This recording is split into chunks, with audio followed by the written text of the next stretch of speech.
آج وہ بیٹھ گیا، آج وہ بیٹھ گیا، یہ سارا ختم ہو جائے گا۔ اور ایک عبد الرحمن بن عوف کی بات بتا دیتا ہوں۔ عبد الرحمن بن عوف رضی اللہ تعالیٰ عنہ پورا پاکستان خرید سکتے تھے، اتنی دولت اللہ نے ان کو دی تھی۔ ان کو اللہ کے نبی نے دعا دی تھی جس کی وجہ سے وہ کہتے میں مٹی کو بھی ہاتھ لگاتا ہوں تو سونا بن جاتا۔ تو ان کو اللہ کے نبی نے ٹائٹل دیا تھا کہ عبد الرحمن رحمان کا تاجر ہے۔ تو عبد الرحمن بن عوف رضی اللہ تعالیٰ عنہ فرمایا کرتے تھے کہ میری تجارت کے 4 اصول تھے، یہ بھی سارے نبوت سے ملے ہوئے ہیں، نبوت سے ملے ہوئے۔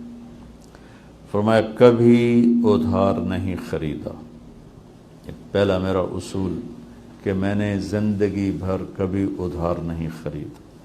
وہ چھوٹے موٹے تاجر نہیں تھے۔ نمبر 2، کبھی ادھار نہیں بیچا، کبھی ادھار نہیں بیچا۔ آپ بتاؤ کتنی ٹینشن ہو گئی، ساری مصیبت ادھار دی پئی ہوئی۔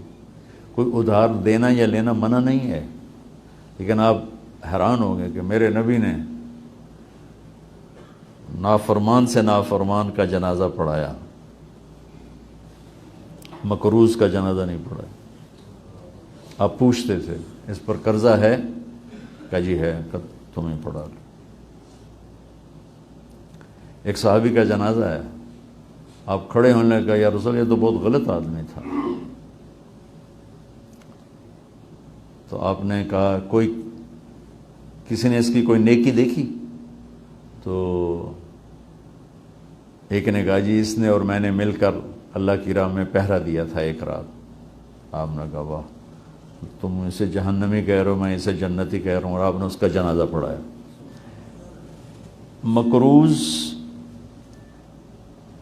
راتوں کا تہجد گزار ہے، دن کا روزے دار ہے، اور آپ کہتے تسی آپ پہ پڑھا لو، میں نہیں پڑھا ہوں۔ یہ کس لیے تھا؟ ادھار کی حوصلہ شکنی کے لیے تھا۔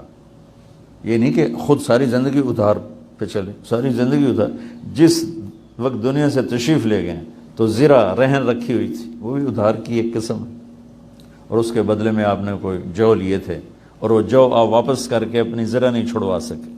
لیکن مقروض آ جاتا بے تو جب کوئی کہتا یا رسول اللہ ادا قرضہ میرے ذمہ میں دیواں گا، پھر آپ اس کا پڑھا دیتے تھے، اور اگر کوئی ذمہ نہیں لیتا تھا تو آپ نہیں پڑھاتے تھے۔ صرف ادھار کی حوصلہ شکنی، چونکہ جب کاروبار ادھار پہ چلا جاتا ہے تو ہر آدمی اپنی حیثیت سے آگے بڑھ کے کام کرنا شروع کر دیتا، تو وہ دھوکے کا شکار ہو جاتا ہے کہ میں بڑا کاروبار کر رہا ہوں، حالانکہ اس کے تو ٹائر میں ہوا ہی کوئی نہیں۔